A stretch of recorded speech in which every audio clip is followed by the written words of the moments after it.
तो नमस्कार दोस्तों, आप सभी का फिर से एक बार और स्वागत है हमारे यूट्यूब चैनल भोजपुरी पेज में। और मैं हूं आप सबका दोस्त भाई अजित यादव। दोस्तों देखिए, टुनटुन यादव जी का कल सुबह सुबह जागृति फिल्म के यूट्यूब चैनल से एक नया गाना आप लोग के बीच में आ रहा है। दोस्तों इस गाना को राइटर शैलेश राज यादव जी लिखे हुए हैं। गाने का नाम है बालू ले जा। जी हाँ, बालू ले जा गाने का नाम है। और इस गाने को टुनटुन यादव के साथ में फीमेल सिंगर शिवानी सिंह इस गाने को गाई है।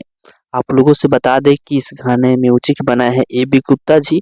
और वीडियो में टुनटुन यादव के साथ में स्टार कास्ट में एक्ट्रेस नजर आएंगी शिवानी गुप्ता। तो आप लोग कल सुबह 6:30 पर जागृति फिल्म के यूट्यूब चैनल पर तैयारी है इस गाने को सुनने के लिए। बहुत ही जबरदस्त ये गाना होने वाला है।